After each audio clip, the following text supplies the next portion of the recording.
Você acredita que alguém em coma pode chorar todas as noites? Essa foi a pergunta que me atormentou quando conheci uma paciente que, mesmo inconsciente, deixava escorrer lágrimas silenciosas sempre no mesmo horário. O hospital inteiro seguia sua rotina de máquinas apitando, passos apressados e vozes contidas. Mas diante daquela cena havia algo que ninguém conseguia ignorar. Como poderia um corpo imóvel, preso ao silêncio profundo do coma, demonstrar uma emoção tão humana quanto a tristeza? Alguns colegas diziam que era apenas reação fisiológica, um reflexo do corpo. Outros preferiam não falar, como se o mistério fosse grande demais para ser encarado. Mas eu não consegui desviar o olhar. Cada noite em que via aquelas lágrimas caírem, sentia que havia uma história escondida por trás do que a medicina não conseguia explicar. E foi essa busca pela verdade que me levou a descobrir algo que mudaria para sempre a forma como eu enxergo a vida e a consciência humana. Quem eu era naquela época? Apenas mais um médico plantonista, acostumado a ver a linha tênue entre a vida e a morte todos os dias. No hospital, aprendemos a lidar com a dor de maneira quase automática. O choro das famílias, os gritos de pacientes, o frio metálico dos corredores, tudo isso vira parte de uma rotina que precisa ser suportada para que possamos continuar fazendo nosso trabalho. Mas, de vez em quando, surge uma história que quebra esse automatismo e nos lembra de que, por trás de cada leito, existe uma vida inteira que não pode ser resumida em laudos ou gráficos. A paciente em questão estava internada havia meses. Uma mulher de aproximadamente 50 anos, vítima de um acidente grave que a deixou em coma profundo. Seu corpo estava ali, imóvel, sustentado por sondas e aparelhos, mas sua presença parecia maior do que a de qualquer outro paciente. Talvez porque, mesmo em silêncio, ela conseguia transmitir algo que ninguém sabia nomear. Os colegas falavam dela com certo respeito. Alguns acreditavam que ela jamais despertaria, outros ainda nutriam uma ponta de esperança. Mas todos concordavam em uma coisa: havia algo de diferente naquela paciente. Era sempre de noite que isso acontecia. Durante o dia, nada chamava a atenção. Sua respiração ritmada, monitorada pelos aparelhos, permanecia estável. Mas quando a madrugada caía e os corredores se tornavam desertos, lágrimas discretas escorriam de seus olhos fechados. Eu a vi pela primeira vez assim, quase por acaso, durante uma ronda noturna. O que me chamou a atenção foi o detalhe. Não eram olhos irritados, nem secreção comum de pacientes acamados. Eram lágrimas puras e inconfundíveis que desciam lentamente pelo rosto, como se ela estivesse sentindo uma dor que ninguém podia alcançar. Aquilo me desconcertou. Eu já havia visto centenas de pacientes em coma, mas nunca um que chorasse todas as noites, de forma tão constante. Não era um episódio isolado, nem uma coincidência. Era um padrão. No início, tentei não dar tanta importância. Atribuí ao acaso, como fazem muitos médicos que buscam uma explicação prática para tudo. Mas quanto mais eu via, mais inquieto eu ficava. Perguntei às enfermeiras e todas confirmaram. Sim, doutor, ela sempre chora nesse horário. Algumas até diziam que evitavam passar muito tempo no quarto dela à noite porque a cena causava desconforto, como se estivessem diante de algo inexplicável. Para uns, era apenas o corpo reagindo involuntariamente. Para outros, era quase um mistério espiritual. Naquele ambiente de incertezas, eu me vi diante de uma escolha: ignorar aquelas lágrimas como se fossem apenas reflexo físico ou me permitir enxergar nelas um pedido silencioso de ajuda. Foi nesse ponto que a paciente deixou de ser apenas mais um leito sob minha responsabilidade e se tornou um enigma pessoal. A partir daquela noite, decidi que não seria apenas médico. Eu seria observador, investigador, alguém disposto a ir além dos protocolos para tentar compreender o que acontecia. Porque no fundo, eu sabia, aquelas lágrimas não estavam ali por acaso. Quando algo escapa ao nosso entendimento, a primeira reação quase sempre é buscar uma explicação simples, que acalme a mente e nos devolva o controle. E foi exatamente isso que eu fiz. Diante das lágrimas daquela paciente em coma, minha lógica médica rapidamente buscou hipóteses. Disse a mim mesmo que deveria ser apenas um reflexo do corpo. Talvez um ressecamento ocular estimulado pelas condições do quarto, ou até mesmo uma resposta involuntária do sistema nervoso. Era mais fácil acreditar nisso do que aceitar que pudesse existir ali uma manifestação de emoção. Essa foi minha primeira mentira, não apenas para os outros, mas para mim mesmo. Eu sabia, no fundo, que aquelas lágrimas eram diferentes. Já tinha visto olhos irritados, secreções, reações mecânicas, mas havia algo na maneira como escorriam, sempre no mesmo horário, que me deixava desconfortável. Mesmo assim, repetia a versão científica para enfermeiros, técnicos e até para os familiares que às vezes perguntavam. É normal, eu dizia. O corpo reage dessa forma em alguns casos. Essa resposta me protegia do incômodo de lidar com o inexplicável. Mas a ruptura veio quando percebi que aquela explicação não bastava. Numa madrugada, enquanto passava pelo leito, fiquei parado alguns minutos a observá-la. O choro começou exatamente às 2 da manhã. Não era apenas a lágrima isolada, mas um fluxo constante, como se houvesse um relógio invisível que despertava algo dentro dela todos os dias, no mesmo horário. O detalhe me fez tremer. Reflexos não seguem horários. Acasos não têm tanta precisão. Foi então que passei a perceber olhares estranhos de alguns colegas. Uma das enfermeiras confidenciou: "Doutor, às vezes parece que ela sente alguma coisa. Já reparou? É como se fosse tristeza. Tristeza." Aquela palavra, dita em tom quase culpado, foi como uma fagulha que incendiou algo dentro de mim.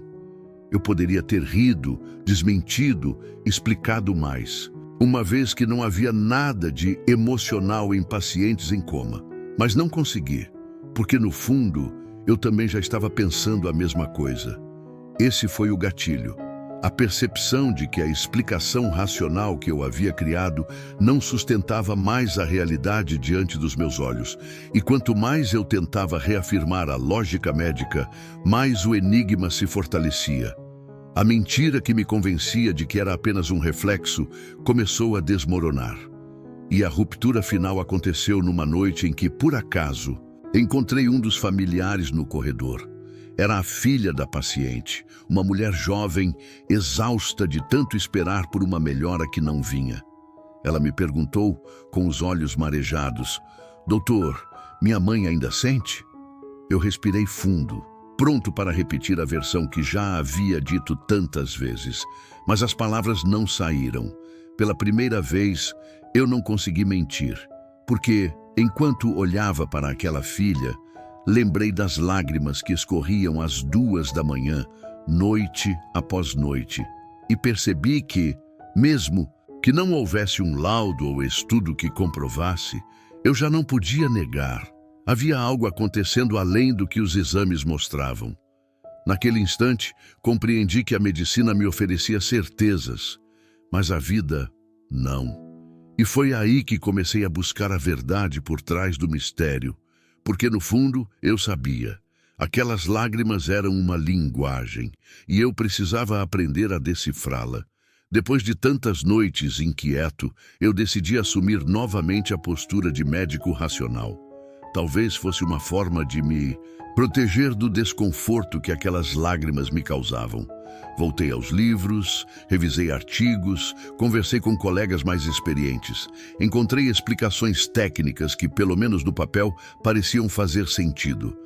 Distúrbios no sistema nervoso autônomo, produção irregular de lágrimas, estímulos involuntários.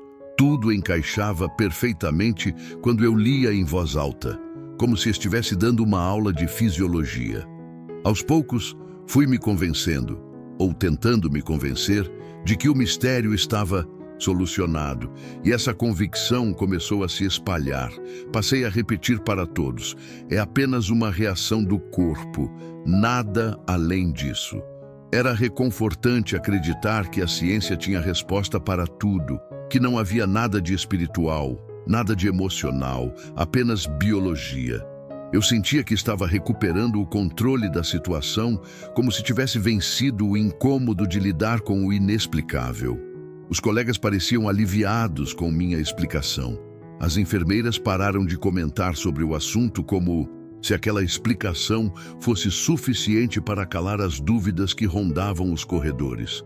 Até a filha da paciente, ao ouvir de mim que era apenas um reflexo, respirou um pouco mais leve, mesmo sem parecer totalmente convencida.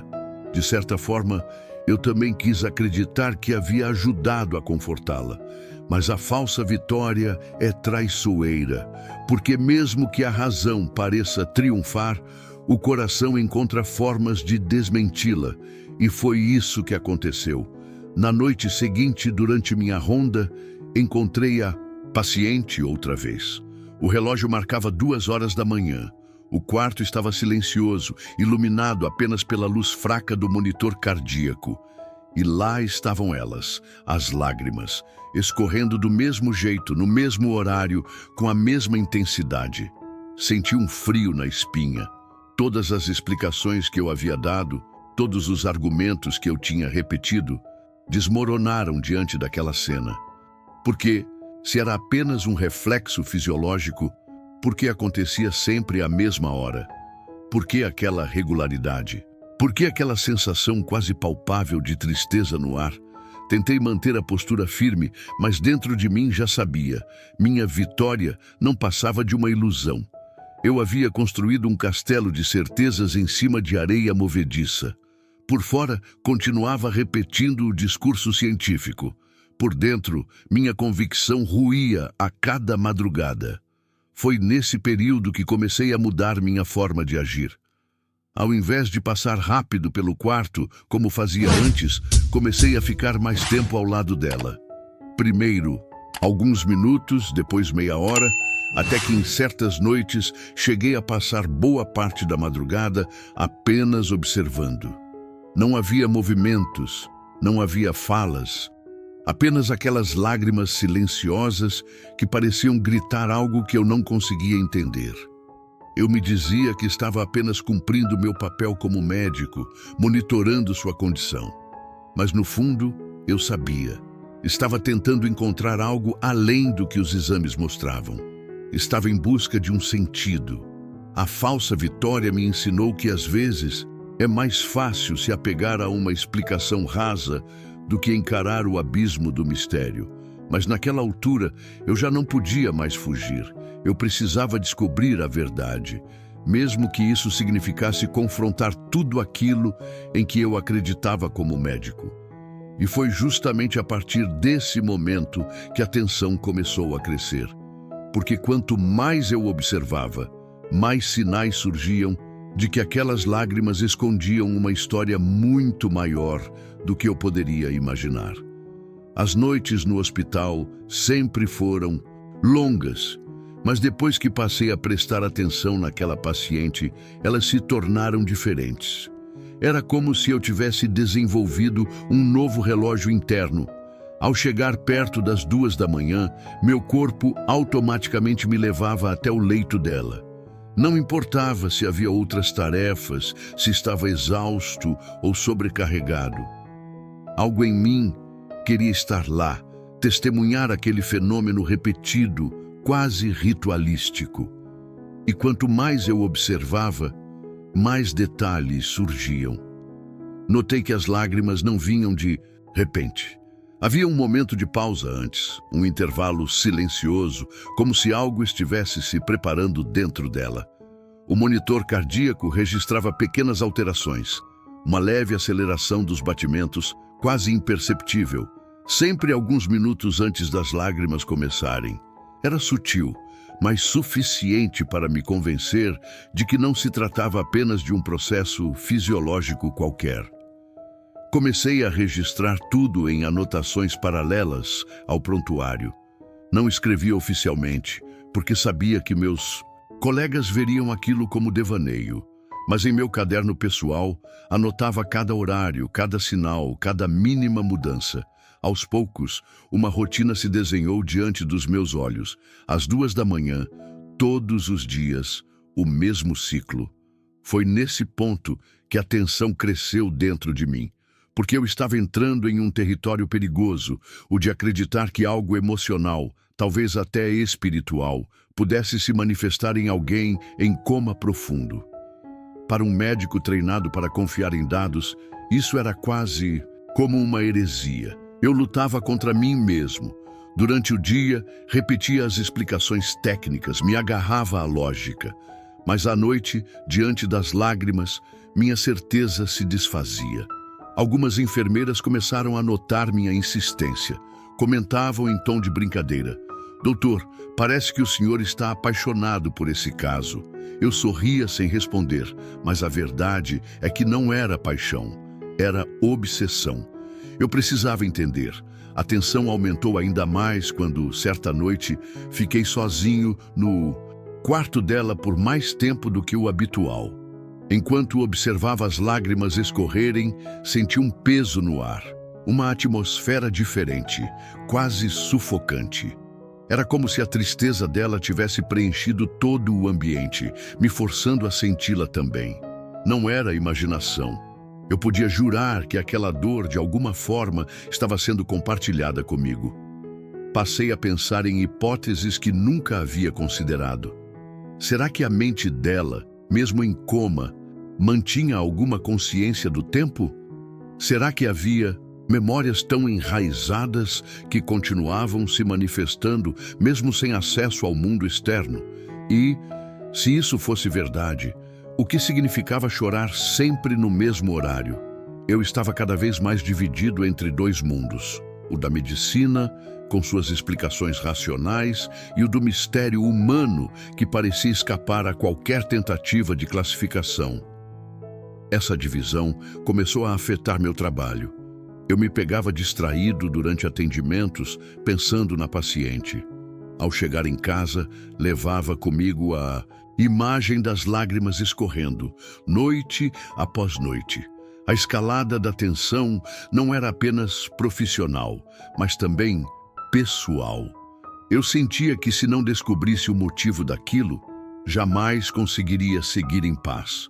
Era como se aquela mulher, imóvel em sua cama de hospital, estivesse me pedindo algo, mesmo sem voz, mesmo sem gestos, apenas com o silêncio pesado e as lágrimas insistentes.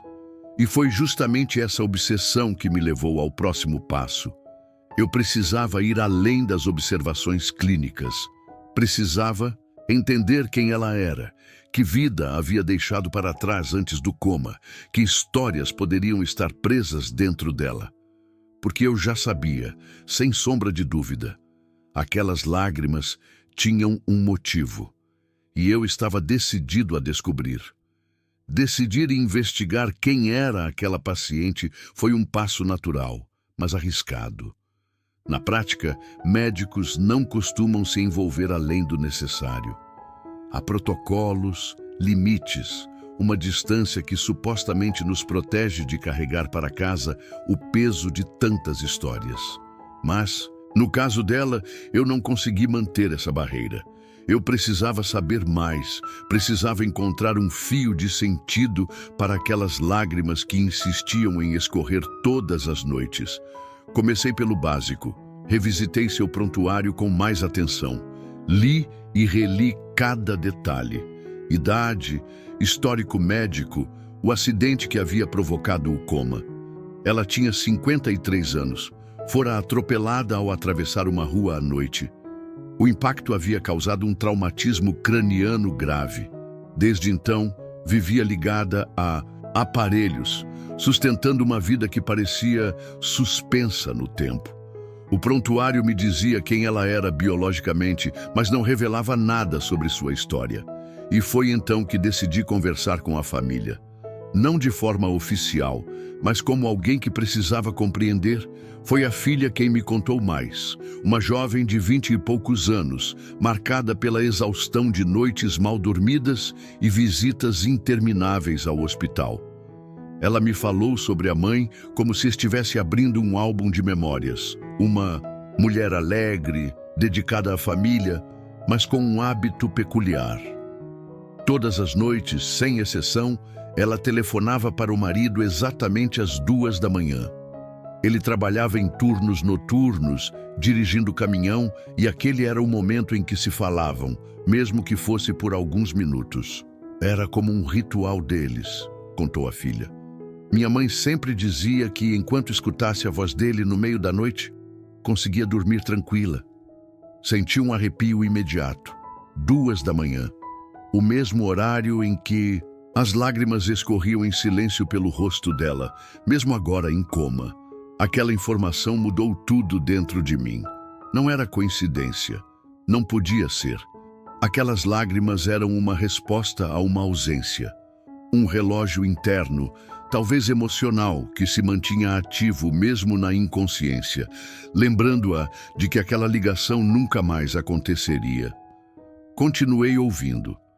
A filha me contou que pouco antes do acidente, o pai havia falecido de forma repentina, vítima de um infarto enquanto trabalhava. A mãe ainda estava em luto quando foi atropelada, ou seja, ela havia perdido o companheiro das madrugadas, aquele que dava sentido às 2 da manhã, e logo depois perdeu também a consciência.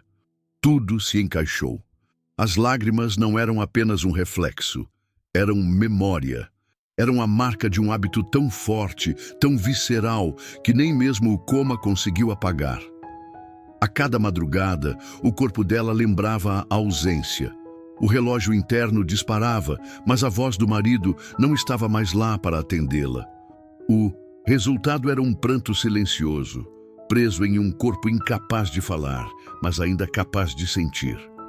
Naquela noite, ao voltar para o quarto dela, fiquei em silêncio por longos minutos, observando o rosto imóvel e, ao mesmo tempo, tão expressivo. Pensei no que havia descoberto e senti um peso enorme no peito. A ciência poderia chamar aquilo de atividade residual, de resposta neurológica, mas para mim, que via de perto, não havia dúvida. Era amor, era saudade. Essa descoberta mudou completamente a forma como eu olhava para aquela paciente. Ela já não era apenas uma mulher em coma, era uma viúva em silêncio, uma esposa que todas as noites buscava uma conexão que já não podia ter. Suas lágrimas eram o eco de uma vida interrompida. E foi nesse momento que entendi que eu não poderia simplesmente observar. Eu precisava agir, precisava de alguma forma devolver a ela o que havia perdido, mesmo que fosse apenas uma simulação, um gesto simbólico, porque ninguém merece chorar sozinho, nem mesmo no silêncio profundo de um coma. Depois da descoberta, eu não consegui mais olhar para aquela paciente da mesma forma. Cada lágrima que deslizava em silêncio carregava um significado muito maior do que um simples reflexo do corpo. Era um grito abafado, uma memória que insistia em sobreviver mesmo quando tudo parecia apagado. E diante disso, eu sabia que não podia permanecer apenas como espectador. Na noite seguinte, voltei ao hospital com uma decisão. Conversei com a filha da paciente, contei a ela o que havia percebido. O horário das lágrimas, a ligação com o hábito das chamadas de madrugada, a ausência irreparável do marido. Ela chorou enquanto me ouvia e, em um gesto inesperado, segurou minhas mãos. Doutor, se o senhor acredita que isso pode ajudar, faça. Aquilo foi o aval que eu precisava. Passei o dia seguinte preparando algo simples, mas simbólico. Pedi à família gravações antigas da voz do marido.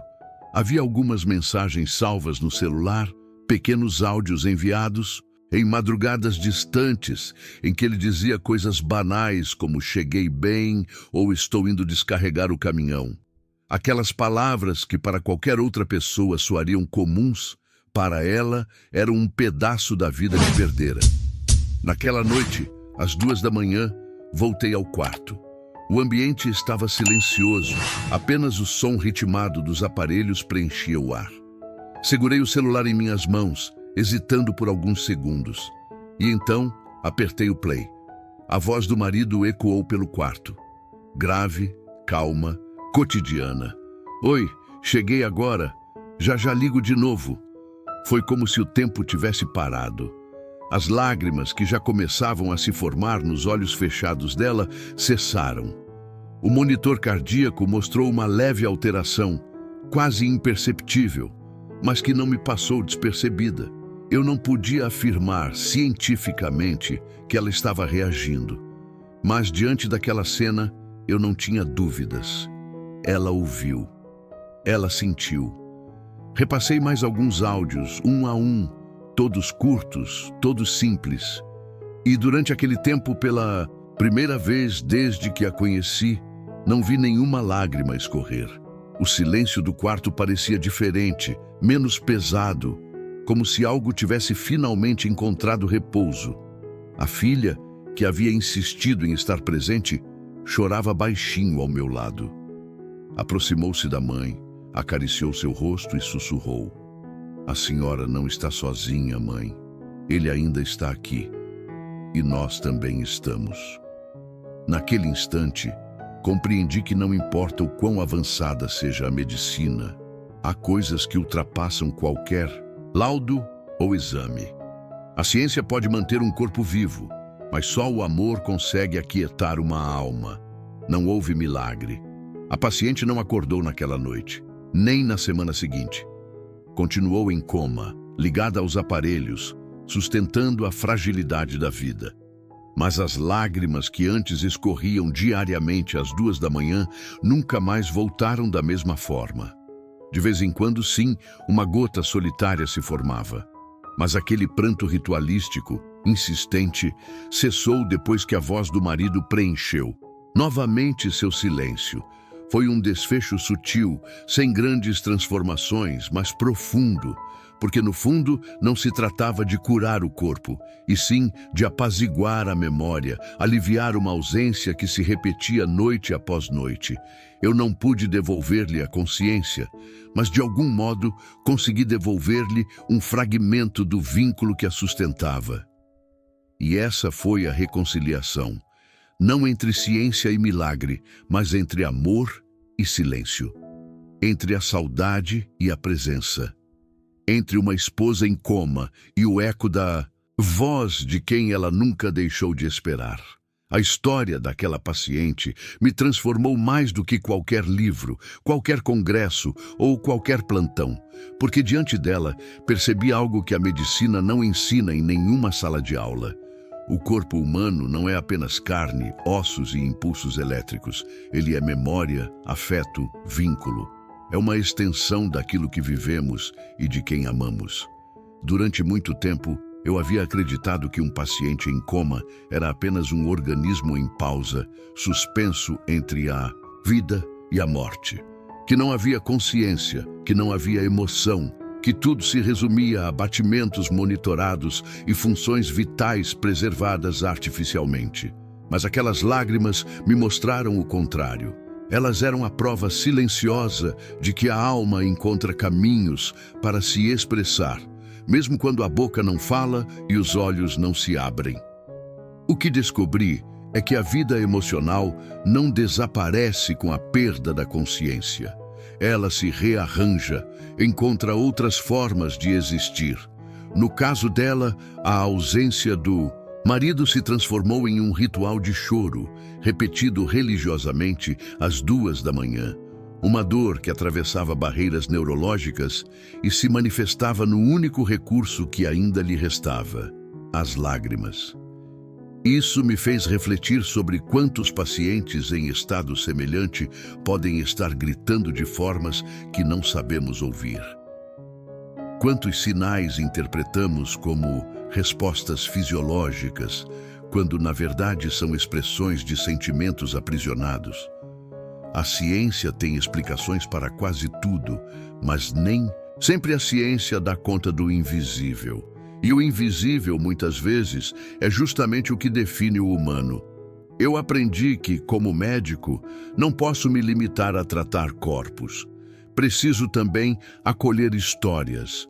Preciso lembrar que por trás de cada monitor ligado, existe uma vida que deixou rastros, vínculos, rituais, memórias. Quando ignorei as lágrimas, me senti no controle. Mas quando finalmente as aceitei como um pedido silencioso, descobri que meu papel não era apenas preservar funções vitais. Era também respeitar a profundidade daquilo que não compreendo totalmente. A lição que levo comigo é simples, mas poderosa. O amor deixa marcas que nenhuma inconsciência pode apagar. Nem o coma, nem a ausência, nem o silêncio conseguem sepultar completamente aquilo que nos conecta ao outro. E se um vínculo foi forte o bastante em vida, ele continua a ecoar. Às vezes em um olhar, às vezes em um gesto, ou, como no caso dela, em lágrimas noturnas que só pediam uma coisa: lembrança. Sempre que lembro dessa paciente, me pergunto quantas vezes eu mesmo ignorei sinais parecidos em outros casos. Quantas histórias deixei passar porque preferia a explicação fácil em vez da escuta sensível. Talvez seja esse o maior desafio da medicina: equilibrar o peso da ciência com a leveza da humanidade. No fim, entendi que aquelas lágrimas não eram apenas dela, eram também minhas. Um lembrete de que eu, como médico, também carrego minhas ausências, minhas perdas, meus rituais interrompidos. E que no fundo, todos nós choramos de formas diferentes, em horários diferentes, por amores que não conseguimos esquecer. As semanas se passaram e a rotina da paciente em coma seguiu seu curso. O que mudou, no entanto, foi invisível aos olhos de muitos, mas profundamente real para mim. As lágrimas que antes desciam todas as noites, como um relógio marcado pelo luto e pela saudade, cessaram. Não porque a vida voltou a ela ou porque os aparelhos tinham algum poder especial, mas porque conseguimos resgatar um fragmento do vínculo perdido, a voz do marido, ainda presente em gravações simples, mas suficientes para trazer algum conforto ao coração silencioso da paciente. Essa experiência me ensinou algo que jamais esquecerei: que mesmo diante do coma, da ausência, da dor e do silêncio, há uma dimensão invisível que continua a existir. Uma dimensão emocional e espiritual que não se mede por exames, gráficos ou protocolos. Ela se manifesta nas mínimas coisas: um olhar, um gesto, uma lágrima silenciosa que insiste em cair, carregando toda a complexidade de uma vida interrompida. E é exatamente isso que quero compartilhar com você. Porque se algo ficou claro para mim, é que a ciência sozinha não pode explicar tudo. Precisamos escutar, observar e respeitar aquilo que parece invisível. A medicina cura corpos, mas é o cuidado humano que toca a alma. A paciente em coma me lembrou disso, que toda vida, mesmo em silêncio, carrega histórias, memórias e sentimentos que merecem ser vistos, ouvidos e respeitados. Agora, deixo uma pergunta para você refletir. E se cada lágrima que alguém derrama, mesmo em silêncio ou inconsciente, carregasse um pedido de atenção, amor ou lembrança? Quantos sinais deixamos passar em nossas próprias vidas porque estamos ocupados demais para escutar? Quantas histórias estão acontecendo ao nosso redor, esperando que alguém perceba, que alguém se importe o suficiente para agir? Se essa história te tocou, quero te convidar a fazer algo simples, mas poderoso. Inscreva-se no canal para não perder relatos emocionantes como este. Compartilhe este vídeo com alguém que você acredita que precisa ouvir uma história de empatia e humanidade. Comente abaixo sua opinião. Você já presenciou algo que parecia impossível de explicar, mas que sentiu ser profundamente verdadeiro?